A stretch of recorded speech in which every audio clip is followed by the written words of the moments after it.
of the IG and just wanted a few introductory remarks. This is our entire leadership team for this year. So if you see these folks around, you'll say hello. The leadership loves to hear from members. Just a few things to keep in mind this upcoming year. Of course, the weekend program deadline is coming. The program deadline is coming up. Saturday and Sunday sessions are of course, the workshops and the panels.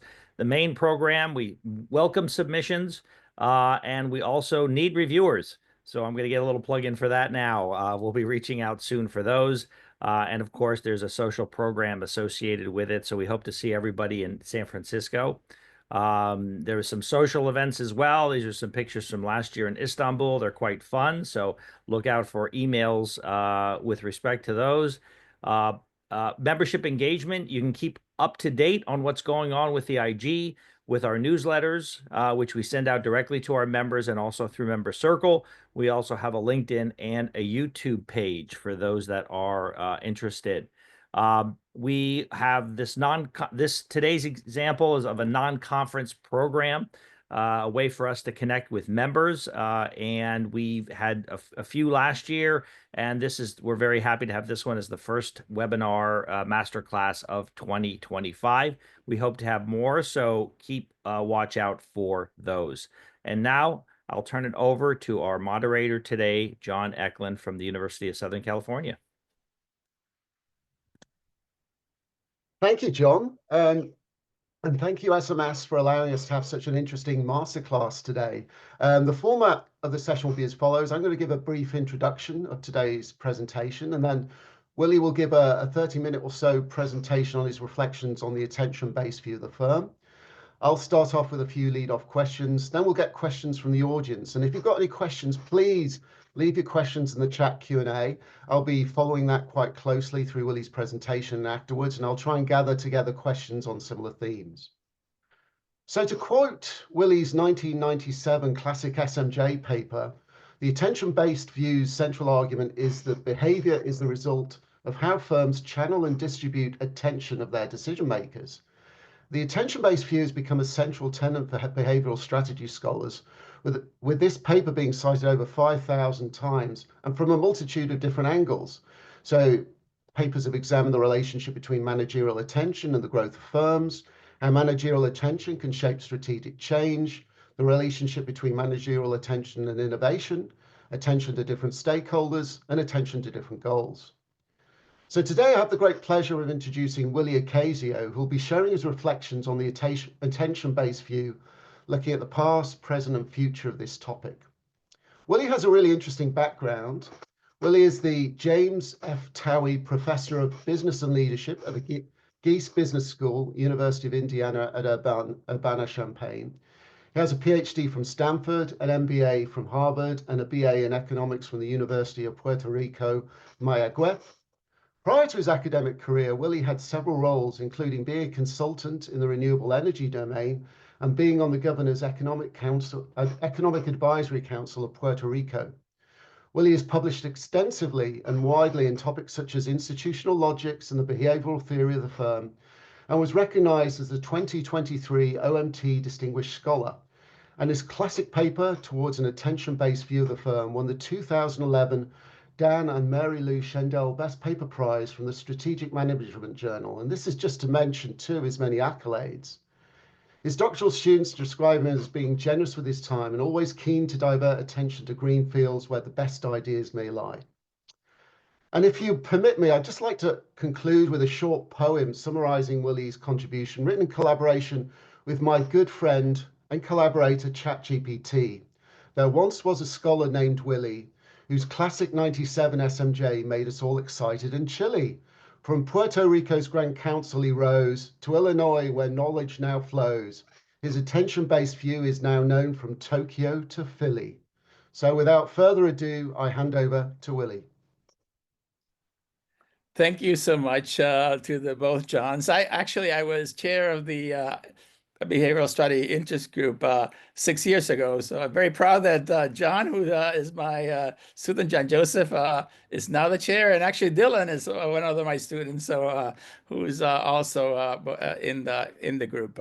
So anyway, I'm so excited. Thank you so much for your generous introduction. So I'm going to talk about the attention-based view of the firm, as my slide says. Now, you notice that in the original paper it said towards an attention-based view. I think we can drop the toward right now, because certainly I think this has become kind of a pretty established perspective and has developed beyond the original paper. So so let's see. And now this isn't working. Okay, I'm going to start with the one aspect that I think gets a little bit confused by many about the behavioral, by the attention-based view of the firm, is that the relationship between bottom-up and top-down attentional processes. I actually talked about this quite explicitly in the 2011 paper I had in Org Science, but I think it's important even to go back and understand the 1997 piece. And to give you, I'm going to start with an example with it, which is COVID-19, which of course received a lot of attention by all of us, starting somewhere in the early 2020, right? You may not remember exactly when you first heard of it, when you first started paying attention to it. And the reason I talk about this particular example is that early attention to COVID, before we even knew it was COVID, was a very much as bottom-up attentional processes, right? So when you had the people starting getting sick in Wuhan, right? There's kind of something's going on that nobody knows what it is, right? Now, by the time we ended up ourselves paying attention to COVID, there was also some, top-down processes happening, right? Particularly when it was called a pandemic. The World Health Organization had called it a pandemic, which immediately changes our perspective of what to pay attention to. So most of the attention that we actually register in organizations is a combination of top-down and bottom-up process, where the top-down processes are based on knowledge, on kind of the psychological processes around it. And particularly, we're going to distinguish between kind of automatic attentional processes. So when you see a red light, you'll immediately stop. That's kind of automatic processes. And control processes are when you actually start, in a sense, consciously thinking about this and trying to exert, what is this all about? So the attention-based view is really about top-down attention, particularly top-down focused attention. And think of the organization as a complex adaptive system. That's what ultimately organizations do. Basically, shape the attention, regulate the attention of people. And that's also true for higher order institutions. So the question is, what exactly do we mean by attention? Or what exactly do we mean by focused top-down attention, which is really what the attention-based view of the firm is all about.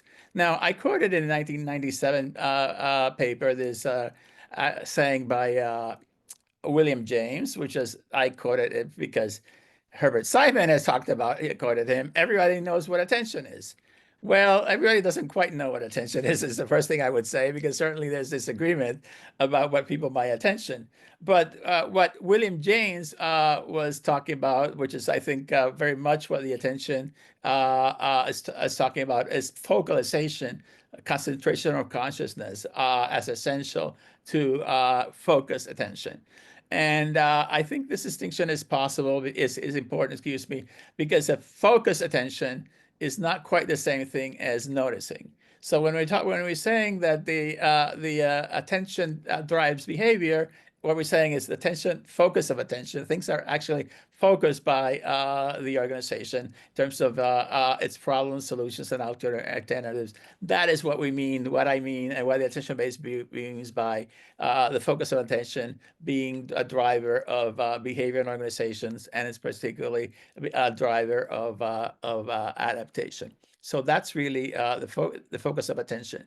Now, I think it's also useful. This is a masterclass. I'm going to do a little bit of teaching now of where the attention-based view of the firm comes from. And this is kind of, all of these things are cited, but I think I'm going to try a little bit to give you sort of my internal logic of where I came from this, which is not necessarily the way the papers is written, right?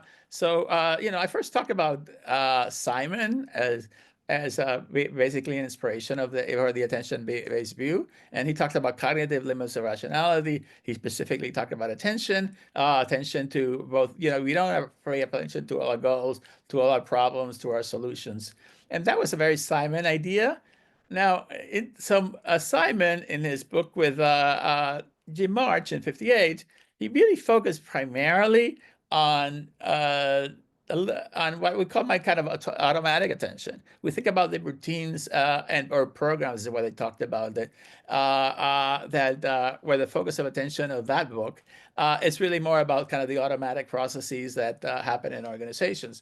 Now, as Martha Feldman would say, within routines, there's also control processes, but the focus is there more on control, but on automatic attention, but then the problem solving is a feature of more controlled attention, which March and Simon talked about. And this is an issue that then Simon and March really talked about, right? Now they talk particularly about probabilistic attention driven by aspiration levels. By the way, the fact that you have aspiration levels and you're paying attention to them, that's a top-down attentional processes. Now that what you observe in terms of performance is above that aspiration level, that movement is a bottom-up process. So here you have kind of the combination of top-down attentional processes and bottom-up processes, and focusing on probabilistic search, although he also talks about opportunistic search. Now, Weick is kind of a little bit of the hidden part also of the attention-based view. And it's a little bit hidden because the reviewer too basically said, don't focus, Weick and March are two different theories, which, so, but the aspect of the environment as a driver attention, or Weick talked about the enactment environment, which means, when we are, like in the case of COVID, we're not really talking about the disease, we're talking about how we think about the disease, right? That's the enactment of it as a pandemic, right? The other thing that Weick said that's important is about the issue about action alternatives, and I'll talk about that more in a second as an aspect of top-down attentional processes. The other part that I think is really mentioned, but perhaps I didn't quite explain it in a lot of depth, partly because I think this is a book that very few people have read, is March and Olson's 1984 book on ambiguity and choice in organizations. And in that book, it's basically trying to put some structure to the garbage can, and there's an issues of problems, solutions, participants, and decision opportunities being shaped by attention structures. If you start thinking about this, the structure of the attention-based view is very much built on trying to put some meat on this particular argument of what exactly are the attention structures and when do attention structures come in. So basically, first of all, I talked about Weick. One of the things that Weick focused on was bronze repertoires, right? And basically, the idea is that you're probably going more likely to pay attention to the things that you already know how to act upon, right? So we kind of bias in our attention with respect to our past experiences. That controls our attention. Now, the third part here, which I think is quite inspirational for me, that you could actually do a theory of organizational behavior just on the basis of organization on an attention perspective. So many ways, it's just a sentence in page 32 and 33 of the social psychology of organizing is many ways kind of a driver for how I wrote and why I wrote the attention-based view of the firm. And then it's kind of here we talk March and Simon, where March and Simon, thought of as a theory of decision making, but they actually say in their preface that it's really more a theory of attention, right?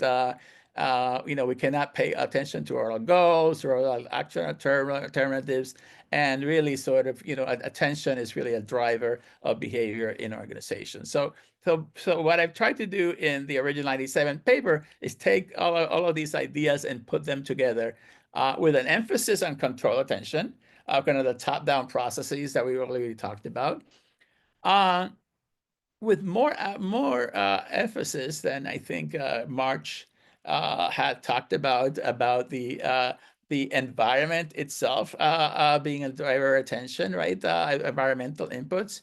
In Weick, there's more emphasis on the environment, how it's enacted, and how it drives behavior. In March and Simon, and are more kind of a Cider March are semi-closed systems perspective. It's only when performance goes below aspiration level that you start thinking about what's happening in the environment. So the attention-based view is saying, no, you go beyond when aspiration levels. The organizations perceive the effects of the environment through the kind of problems and solutions that they're encountered with, but they also are facing with respect to the action alternatives that they are aware of. If you remember or have read the garbage can model, it talks about solution looking for problems to solve, and that's kind of the same idea, right? When we have a particular set of ideas of what we're going to do, well, then the organization is more likely to pay for attention to those solutions when you can link it to certain problems and opportunities in the environment. Where the attention-based view departs from all these other perspectives, and this is really the primary, more innovative contribution of the paper, is looking at that situated attention, right? If you go back to the origins of the ideas of attention structure in the garbage can, March and Olson, basically the idea is you have a decision opportunity, and then what are you going to pay attention to? The classic actually example of decision opportunity, which actually was the origins of the theory, was, well, there's a new dean, right? What dean are we going to select? So then all these problems and solutions and action opportunities come into about. The attention-based view is saying, no, I mean, that does happen, but we have kind of regular communication channels, regular structures that is not just about the opportunities flow along all the time, and every time there's a meeting, every time people come together, that's an opportunity for action take place. So here the shift of attention goes from decision opportunity to the situated attention within communication channels. And then the theory is all about, well, there's also these attention structures. And then it's where things start to get a little complicated. The culture and institutions and economics, with the rules of the game, the formal structure, positions, the power of people in the organizations, the economic aspects, all kind of structure. What are the things that get attention to, and what are the things that are not? So here this is kind of trying to explain where the origins of the theory is, and it is very much kind of building on past research. And I think to the extent that you are familiar with some of that past research, I think it's easier then to understand the attention-based view. Now, so yes, there's myriad of problems, opportunities, and action alternatives, and the idea is that here kind of reversing a bit the order of the three principles in the 1997 book. Article, because the idea is, many ways, if you think about this, well, we start with situated attention. That's where kind of, people and organizations in a particular time and place, in a particular communication channel, start paying attention to. And then why is it they pay attention to certain things more than others, right? Within those communications? Well, it depends on the formal structure, it depends on the power structures, depends on the rules of the game.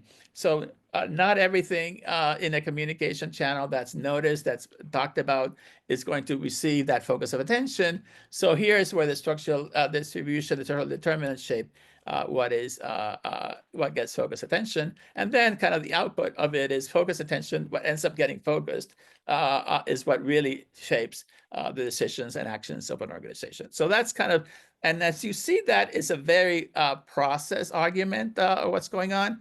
Now, a particular example I have here that I like to talk about is the Challenger disaster. Now, I think many of you here probably were not born when this happened, but I think this is an interesting example of how a failure of attention, right? Which, if you know about this case, ultimately all the astronauts died, including the teacher in space.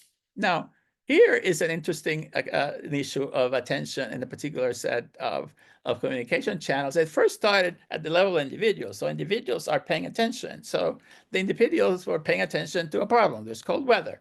So, and well, they have particular knowledge about rocket boosters and said, this is probably not a good idea in this situation. There's too many, probably not going to, we should not launch the Challenger. So then, the experts, the engineers meet with their colleagues and they have a big discussion. And ultimately the engineers kind of say, no, we're not going to sign the papers. Now, NASA has a network of communication channels, right? And ultimately for the Challenger launch, the people in the lower levels of the organization have to sign this, right? And they say no, but then there's another meeting where there's another communication channel where the people from NASA come in and say they're appalled. When do you want me to launch? Next month. And then they say, take off your engineering hat and put on your managerial hat. So you have another communication channel that then you have kind of in that communication channel, that decision-making channel, then the positional structure of the people changes, and the NASA have more power. They end up convincing the people in Morton Thiokol to launch it there. So this is a very complex process, and the attention-based view is very much kind of a theory of taking that complex process and saying it is through these processes that then strategy emerges as a pattern of organizational attention. The theory was originally focused on strategic adaptation, and then switched to, or more recently, is focused on issues of innovation. And people like John, Eklund, and Dylan are talking now about the effects of attention on performance, which is perhaps more centrally the focus of a lot of research in strategy, but less so in the attention-based view. Now, I'm going to talk about, and I'm kind of going a little behind schedule, but I'll try to, there's a lot of evidence behind the attention-based view. First of all, in terms of papers that look more carefully at the processes, the communication channels that lead to this type of decision-making. Probably the first paper that took all the different elements of the attention-based view and in a sense tried to test it in a particular detailed environment was this paper where John, Joseph, and I did published in SMJ in 2012, where we look at General Electric and its strategic management processes across different CEOs, and how that led to different forms of strategic adaptation or not. And there, the primary finding of that paper is that the importance of those communication channels and the network of communication channels is really quite critical to the ability, was critical to the ability of General Electric to be effective in making strategic adaptations that took account of all the necessary information. For instance, one failure of adaptation was when the corporate strategy at the top of the organization was not talking to the people at the business unit level, right? So GE decided to make all these investments on acquiring all these firms in France and Italy, computer companies that were totally incompatible with the computer businesses below. So there's kind of a breakdown of the network, right? So the attention in the top and the attention in the business unit does not work very effectively, and then ended up being kind of a major failure of maladaptation. Then we talk about subsequently about the system that was developed later, including the one that Jack Welch here. And they had a very different system where it has kind of a specialization of attention in different channels, different meetings they have. But also the important thing, and this is, I think, goes back to an old idea of, say, Lawrence and Lorsch, organizations need to have differentiated and integrated, right? So the attentional mechanisms have to have the same structure of both allowing for differentiation of attention, here functional differentiation, but also they have to be integrated. And the way that they were integrated at General Electric by having kind of, the same people participate in these different channels. So they knew what when they were doing the strategy part, they understood the HR part and the finance part, and vice versa. So there's been a lot of subsequent studies that have looked at the process aspects of what the attention-based view is all about. Here I just mention some of them. For lack of time, I'm not going to go into detail. I will mention the Rory and Hui paper, which is a particularly interesting one because they say it's not really about attention, it's about emotions. But if you read that paper very carefully, it actually has basically all the structures of the attention-based view in it. And they say, well, the problem was not the attention, the problem was the emotional problems between the people in the lower part of the organization and those above. Now, you could also say it was the power structure, right? Anyway, I just mentioned that because I think these are all very interesting papers that talk about different elements that were not in the original paper that kind of advance it from an empirical angle. But most of the research that has actually done the attention-based view are actually not studies that look at all the different aspects of the attention-based view, are studies that focus on a limited aspect of them. Usually, one of the things that's most studies are different elements of the structure of attention. My original paper with Pat Thornton was looking at how institutional logic shaped the attention of organizations, right? The rules of the game. Teresa Cho and Don Hambrick looked at the composition of the top management team. Sarah Kaplan, CEO, Power, focusing attention. And Lee and others looking at different resources in terms of innovation. So I think that's the way that most of work in the attention-based view, in terms of actually the empirical work, that just takes pieces of the theory, and it has been inspirational, and I think will continue to be inspirational to many scholars. And if you there's a lot of research that's taking these ideas and developing further, also developing further in terms of incorporating other subsequent theoretical developments beyond that was in the 1997 paper. These are the ones that I've been directly involved in. This paper with Franz Wilkinson, where we looked at that attention at the cognitive neuroscience level is not just one thing. There's in the brain, there's 3 different networks in the brain that shape attention in different ways. Orientation, which is, what aspect of something that you're looking at do you pay attention to, right? So when you're looking at a street light and it goes red, you're oriented to the red. You're not really focusing attention on the other aspect of that street light. Vigilance has to do with, your ability to track something over a period of time. LeGray has been looking at that aspect at the more organizational level. And attentional control, which is about the ability to basically establish certain priorities and pay attention to those and not others. I would argue that most of what the attention-based view is really based on on attentional control processes. I already mentioned the top-down and bottom-up processes that were discussed in 2011. The paper with Dean Shepard and Jeff McMullen is about opportunity recognition. This paper actually brings in the combination of automatic and control attention, which I think is also an area where there's a lot of opportunities for more research. Then in 2018, I have a paper with Tomi Lammerman and Arabawa about attention as communicated processes. And I think this is a particularly important paper for multiple reasons. One is that, a lot of people complain, well, you're not directly measuring attention because you're not measuring attention in the brain.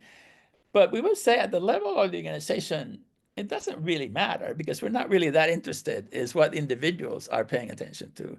We're interested in what the groups of individuals jointly pay attention to. And to do that, there has to be some degree of communication, primarily by talk and text. But it could also be some non-linguistic forms of communication. So basically, there's, in a way, at the individual level, yes, it's about cognition, but at a more social and organizational level, it's really communication. What we're really more interested in, and we want to develop better measures of attention. Think about focusing on the communicative aspects of attention.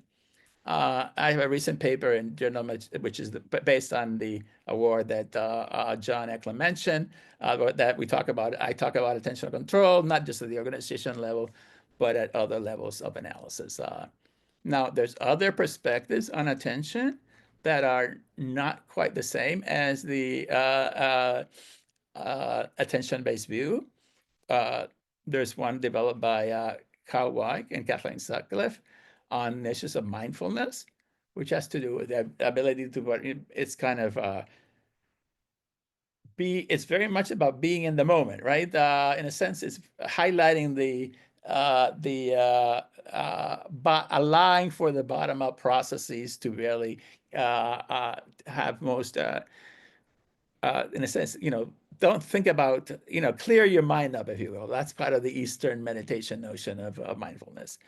And then practice theories have recently taken up the notion of attention quite seriously, David Nicolini being one of them. They come up with the idea of attentional infrastructure. The idea here is that attention doesn't just reside in communication or in the brain. There's also kind of a social technical system. Technology is also a source of attentional processes. In the Nicolini version, there's no cognition, but in fact, a lot of these issues of infrastructure can be brought in.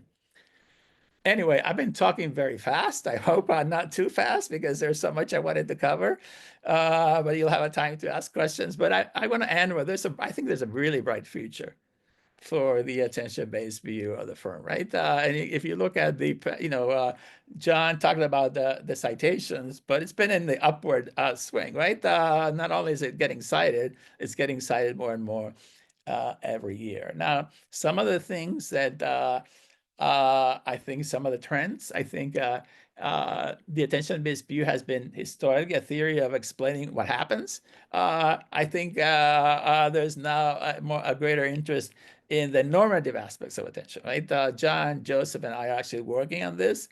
Sort of John Eklund and Dylan have been working on some of more quantitative studies, but looking at normative implications of attention, I think, is a big area for research. I talk about the strategy as practice, folks. I think because the attention-based view is really more of in its origins, a strategy process perspective. I think this interaction between the strategy processing and strategy practice is also an area for important research. Now, with developing of large language models, natural language processing, we can use if attention is reflected in talk and text. There's abundant opportunities to use these frameworks to actually measure attention through large language models. This is I actually working myself in a project in this area. And finally, I want to talk about the artificial intelligence, right? That's going to fundamentally change the nature of attention in organization. It's already starting to do that. I think when people have been talking about about artificial intelligence, they usually think about the interface between an individual and AI.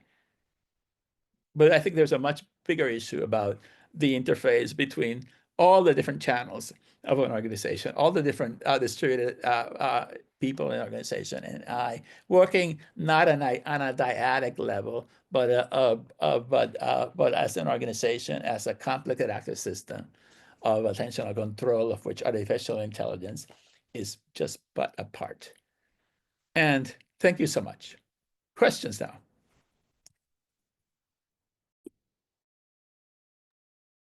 Thank you, Willie. That was an excellent presentation. I learned a lot there, a lot of great information. We've got a bunch of questions in the chat and the Q&A function, but I'd like to start off with a question which is building on a question from Daniela around sort of top-down, bottom-up attention. A lot of the work that's being done around managerial attention tends to be focused around the top management team, certainly the work I've done. And there's all this attention that's also being paid by more junior managers within the organization. And you gave us a great example about bottom-up, top-down attention in the context of Challenger. I just wondered, Daniela was looking at, sort of like, could you give us some more thoughts around that sort of top-down versus bottom-up, specifically in the Challenger, and your thoughts around, how this senior attention and middle manager attention interact to shape firm actions? Great question, but I do want to be sure that we distinguish between kind of top down and bottom up at the level of the cognitive processes, which is really more what I was focusing, and top down and bottom up in terms of the organizational structure, which I think is really more your question, right? Now they get intersected because, for instance, in the Challenger, the people who actually saw the data were the consultants, right, or the Morton Thagel people, right, not the people at NASA. So it is typically true that the stimuli that draws attention emerges from the bottom up stimuli emerges from lower levels of the organization. And I think at March Simon, I forget what they call it, uncertainty absorption, right? When it goes up the organization, then all the complexity of that attention of the stimuli gets lost, right? That's basically the idea. Now, John Joseph and I wrote a paper in 2005 that was saying that well, it's not just the top-down processes that matter. You have to we make the decision between operation channels and governance channels. They're both consequential for attention. Now, the reason I think we play a lot more aspect on the top-down processes, excuse me, at the senior level, is because that's where the data is, right? Most research is driven by data, right? So let's be real, right? That's what we know the measures of. Now, I am currently working with a set of co-authors, both here, actually, Dylan and Boynton is part of this project, where we have access to all these emails of an organization, right? And all these emails have are quite consequential. Now, by the way, it's not just the lower levels that matter, also the attention that comes from the external to the organization, right? And certainly, there are people that have been talking about that have, the middle management, and the Vorian Way papers also about the relationship between kind of middle levels and top levels. So yes, I think that we should definitely study this more. But the only reason we don't do it is because we don't really have the data. Is really, I think, the answer, not because it's not important. And we never said that it wasn't. Except I would say, yes, the senior people have more power, and to the extent they have more power, they're more likely to drive the decisions. But as I also just said, the stimuli comes from below. Now, the other thing that I would say is then that one thing that's happening now in organizations is that the command and control model of organizations that used to prevail is now changing. So then there's more kind of if you look at Apple and how it organizes for innovation, right? These distinctions between levels, go away when they're working on product development, for instance, right? So we have to think about this. We talked about that a little bit, myself and others, in what we call the post-Chandlerian firm, right?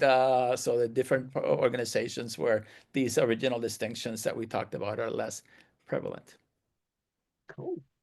So we're getting quite a few questions coming in. I'm sort of grouping them together. The second sort of theme of questions is around the relationship between the attention-based view and how it potentially complements other theories like the resource-based view or strategic adaptation. How do you see the attention-based view fits in with these sort of classic strategy theories like the resource-based view? Do you see it as a complement? And if so, how do they complement each other?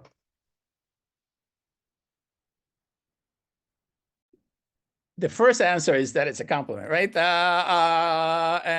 Actually, there's a sentence or two in the 97 paper that says that, right? Ultimately, attention by itself is not going to affect performance. And even in the papers like yours, John, that makes a distinction, they actually talk about opportunity, I forget what you call it, which implicitly has a resource aspect to it, right? So you may not call it that, but there is that, Dylan and I are working on a paper on patents, and well, the characteristics of the patents it's not just the attention, it's also the technology behind it, which is a resource, right? So there is a materiality aspect of it. So yes, and also I would add something that is not in the resource-based view as much, but financing ends up being very consequential, right? Which is another aspect that's why people tend to not focus their attention on, right? The idea is you can get money all the time. Well, that's not quite true, particularly for startups. So yes, the material aspects, both in terms of technology and capabilities. Now, the other aspect of that is that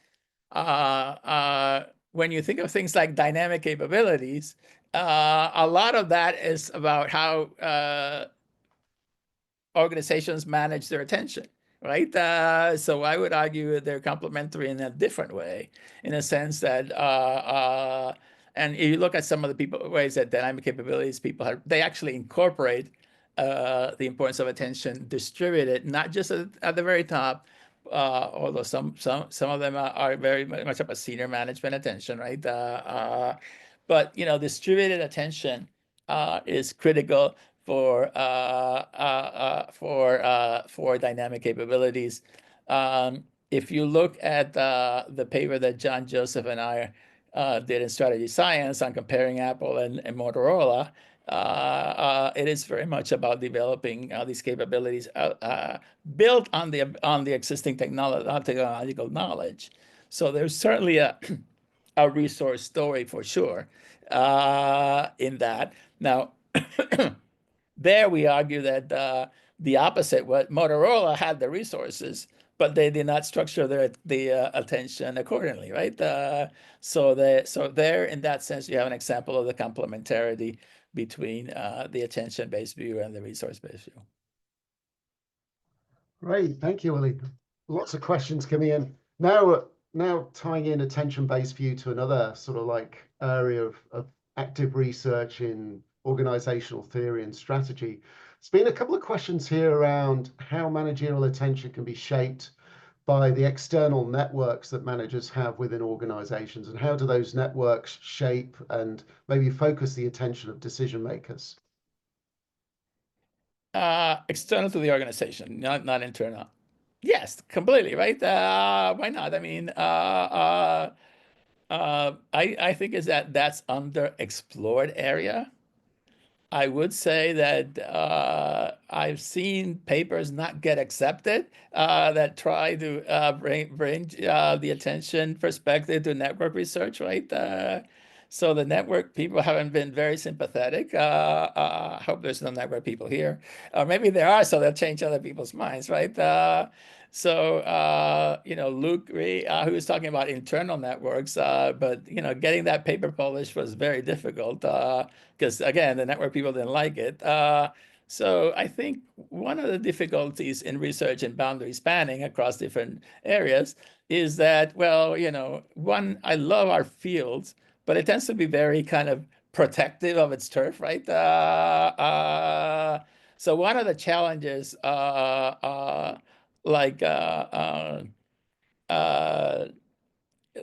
Luke and Paul Leonardi ended up instead of talking attention, they talk about attention as a network itself, right? So they talked in network terms, right? So it's like you have to be careful in the publication process. So definitely, I've reviewed papers that try to put networks and attention together, and they don't go very well. There's a paper that did get published on Org Science that looks about networks and attention, and I guess I'm not supposed to say that, but I was a reviewer who pushed that paper very strongly, and it didn't get published. So anyway, I should shut up. I get myself into trouble here. I'll steer you to a new sort of fresh topic.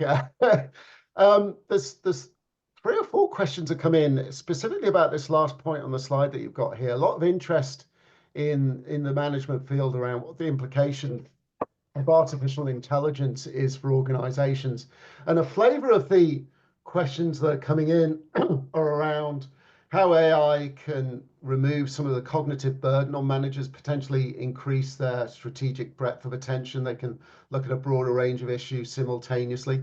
What are your thoughts, firstly, in terms of how AI can, address these cognitive burdens that managers have? Is it going to be like email, for example, that was meant to simplify our lives, but it's actually made it more complex? Or is it going to be, radical in terms of being able to make managers focus on the right things at the right time? And what do you see as the research opportunities moving forward when it comes to AI and managerial attention? Well, I think the short answer is probably going to be the way it's going. It'll turn like email, right? It'll continue the attentional overload, right, rather than reduce it. But then that's not inevitable by any stretch of the imagination, right? So that's why I mentioned, when I talked about it very briefly, I talked about an organizational issue, not an interpersonal one, right? So how do you develop systems that are able to, yes, I mean, because if attention, and the underlying idea here is that ultimately you want focused attention. The problem with too much breadth of attention is that it's going to scatter the attention, right? Now there are conditions, and like your work, John, says that you might want to have broader attention, right? Because particularly if you're in the exploration world, right? You're more likely to be able to effectively explore if you have a broader attention. But if you're in the trying to focus, too much breadth, it can be a bad thing, right? And I think that's consistent with your findings, right? So this tension, I think, is important. But so one thing that Jim March talked about is this notion of organizational intelligence. So it's intelligence of the system, right? So I think we have to rethink this notion of organizational intelligence to consider artificial intelligence as part of that, but has to do with how that then integrates with the existing communication channels, existing decision-making channels. Is that the idea if you can just plop it in to a chat bot talking to individuals without thinking of how the system works? But that's not going to work. I suspect, I mean, I'm ultimately believe in evolutionary processes that we'll figure this out. We as a collective, I think, but I think this notion of it's not just about if you focus too much on more knowledge, that's just going to make us crazy, right? This is also where the differentiation and integration aspect that we talked about, I think, are ultimately going to be the key, right? Now it's also going to be also the type of issues, I think, of culture and leadership are also going to be important, right? Because the top-down processes of very command and are not going to be effective. So anyway, I'm not giving you a straight answer because I don't think I have one, but I think I think this is a great opportunity for research. I think the answer is we have to think about the system level, not just the individual and AI level. And the other issue is that, yes, we broadening too much attention creates attentional overload. So you don't want to have that either, right? How do you deal with that overload? Okay. So there's been a couple of questions. The subject close to John Joseph's heart and my heart is around the relationship between managerial attention and the org design, org structure of organizations. And the questions that have been asked are around what you see as the future research opportunities relating, org design, org structure, and managerial attention. I don't think it's a coincidence that John Joseph has become an org design person, right? So I think that is in part driven by his interest and attention. And I would, by the way, the Joseph and Ocasio 12 paper was published in I think it was called Organizational Architecture Special Issue, right? So it was a paper that was talking about org design. Org design is not just boxes and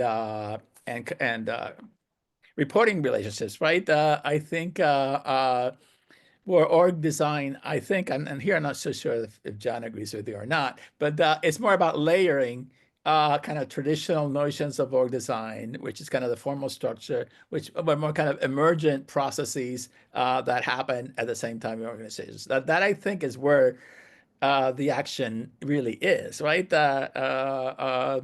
I don't know if I agree with my own word or not, but I call it an agile bureaucracy, right? The bureaucratic structures are not going to go away, right? Because organizations require accountability to externally and externally. So you have to make sure that you have all the numbers add up, right? So there is a formal structure is going to continue to be quite critical. But what are the things that formal structure can pay attention to, right? And what are the things that you want these emergent structures that are kind of rapidly changing pay attention to? And then how do you have a system that actually is able to put those two things together, right? By the way, this relates to the notion of organizational architecture. Mike Tushman was one of the persons, and he was a co-editor of a special issue who came that term, that organizational architecture is not just a formal structure or formal design. It's also how that formal structure interrelates with kind of the informal structure, with the culture of the organization, et cetera, right? That with the task. So I think now that research is harder to do, right? And by the way, it's particularly hard to do on a quantitative level, right? One of the things that I mentioned, and perhaps I want to re-emphasize, if we have to kind of continue to doing quantitative research, and I think about it to keep us honest, right? Because it's easy to kind of convince yourself of things. But I think ultimately we should do more qualitative research, either of a more longitudinal basis or a more comparative basis, to really understand these type of things. But how exactly do you bring together kind of these, formal design with kind of all these more informal elements, and how you link it to attention is that yes, that the distribution and integration of attention is going to be shaped by these organizational architectures, and what we want is a more dynamic environment where these structures are not meant to be all the same, but depending on what's going on. That's why I think the combinations of the emergent structures with the formal structures become quite critical. Right. It's interesting you talked about qualitative, quantitative research in this domain, and we've had a few questions more on the quantitative side around your thoughts about different ways in which you can measure things like attentional engagement. So you mentioned the cool stuff you're doing with Dylan around emails. So I wonder what your thoughts are about, the quantitative side of things around how we measure things like attentional engagement.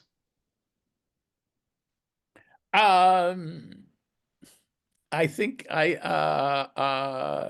you could, engagement is particularly important concept if you talk about interpersonal engagement, right? Where there's a group of people that it could be through, it could be asynchronous too, right? So it doesn't necessarily need to be people in a particular group. But yes, I do think measuring communication is ultimately the way to go, right?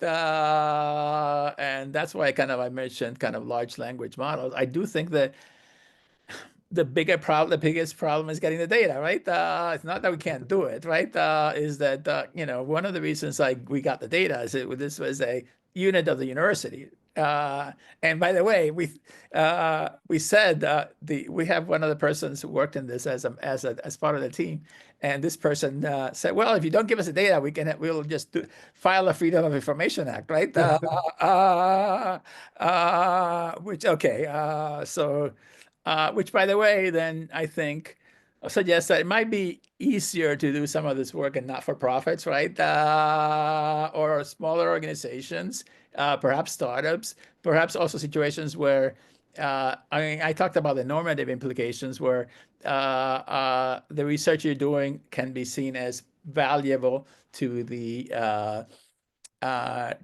people that are giving you the data, right?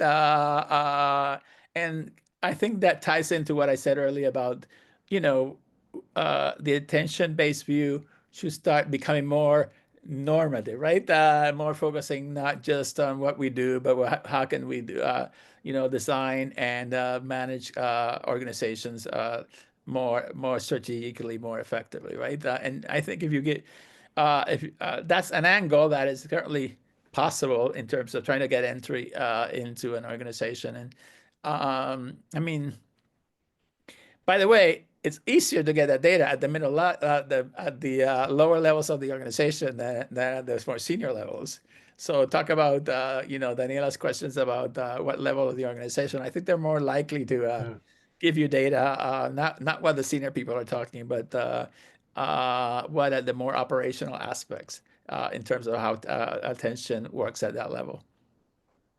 Okay, I think we're running out of time. I just got one last question. It's a really cool question by Noah Maura. Now, forgive me if I'm pronouncing your name incorrectly.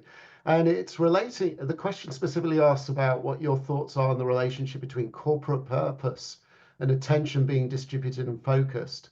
And he's asking this in regard to the current geopolitical moment and seeming pushback against the purpose-driven stakeholder capitalism that seems to reverberate in companies. So it'd be good just to close on your thoughts around that big topic. That's kind of a hot potato question that you just threw at me, right? That very, right? I think we have to separate the geopolitical from the other part because both are very complicated. I could say something about geopolitical, but I won't. The relationship between purpose and distributed attention is critical. Actually, John Joseph and I were just talking about that. Was it yesterday, right? So yes, because I mean, this goes back to the discussion between differentiation and integration of attention, right? So purpose, corporate purpose is an integrating mechanism for differentiated attention, right? And this is an aspect, by the way, that occurs through communication, right? So the extent that communication that's more distributed throughout the organization can be tied into kind of a language, a narrative around corporate purpose, then that becomes kind of a more unified device. This then actually then complements the earlier question about organizational architecture, right? Because then the corporate purpose can be a substitute for formal design too, right? As a mechanism for integrating different parts of the organization. Great. Well, this has been excellent, Willie. It's 8 o'clock now. I think we're meant to finish, but I'd just like to thank you on behalf of all the people attending the presentation today, John Joseph, the Behavioral Interest Group as well, for giving such an engaging presentation today and answering all those questions. Thanks a lot.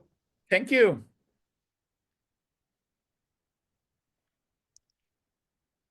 Thanks, John. Thanks, Willie. Bye-bye. Bye.